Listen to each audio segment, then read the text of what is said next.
আসসালামু আলাইকুম। ইন্না লিল্লাহি ওয়া ইন্না ইলাইহি রাজিউন। দুর্ঘটনা কখনোই বলে আসে না। এটা বলে আসার জিনিসও না দুর্ঘটনা। তবে বাংলাদেশে এটা একটা চিরাচরিত একটা অভ্যাসের মতো হয়ে গেছে। এটা অ্যাভেলেবেল।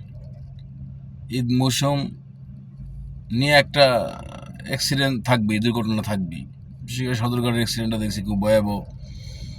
সদরঘাট অ্যাক্সিডেন্টের ব্যাপারে আমি অনেক আগেই বলছিলাম, ওখানে ট্রলারগুলোর কারণে হয়। এটাও একটা সিন্ডিকেট, ট্রলারগুলো চলে, ট্রলারগুলো একটা সিন্ডিকেটে চলে। বিশেষ করে ট্রলারে যাত্রীগুলো উঠানামা করলে যাত্রীদেরও অসতর্কতা আছে, এখানে সাবধান হওয়া উচিত। যে ট্রলারে যে যাত্রীগুলো আসলে ঈদ মৌসুম না, সবাই বাড়ি যাওয়ার জন্য একেবারে হুলস্থুল লাগাই দেয়, এই কারণে এখানে অ্যাক্সিডেন্টটা ভয়াবহ হয়।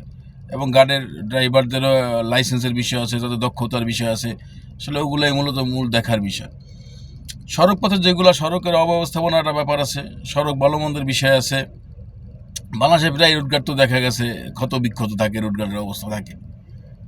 তাই রোডের একটা ব্যাপার স্যাপার আছে, সড়কের পরিস্থিতি কীরকম কি আসা বিষয়।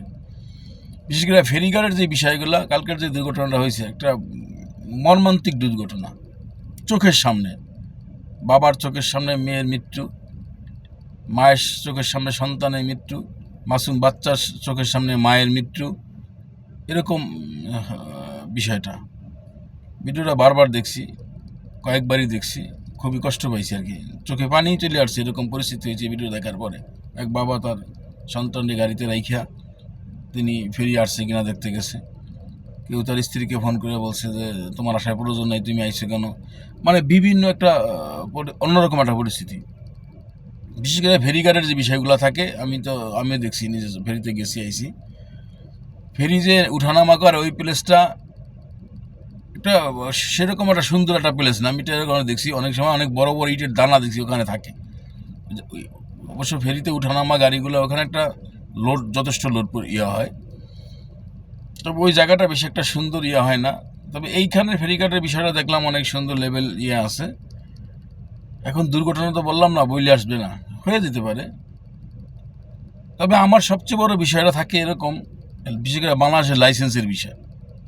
দক্ষ অদক্ষ ড্রাইভার, দক্ষ এবং অদক্ষ ড্রাইভার আমার মনে হয় এখানে তদন্ত করা উচিত 100।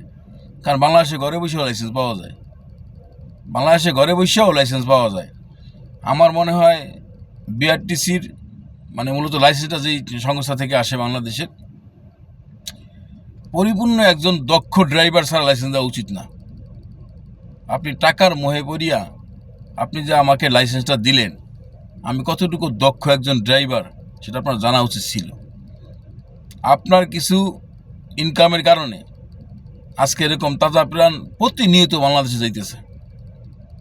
আমার মনে হয় লাইসেন্সের বিষয়টা সবচেয়ে গুরুত্ব দেওয়া উচিত। একজন দক্ষ ড্রাইভার ছাড়া অ্যাক্সিডেন্ট হবেই, রোডে গাড়ি চললে অ্যাক্সিডেন্ট হবে, সব জায়গায় অ্যাক্সিডেন্ট হইতেছে না, কিন্তু দক্ষ অদক্ষের বিষয় আছে, সাবধান অসাবধানতার একটা বিষয় থাকে। যদি এটা তদন্ত করা 100% উচিত। বিশেষ করে লাইসেন্সের বিষয়টা, দক্ষ অদক্ষ একজন ড্রাইভার দেখা লাইসেন্স দেওয়াটা আমার মনে হয় বাংলাদেশে উত্তম। তাহলে যদি দুর্ঘটনা হার কিছুটা হইতে পারে।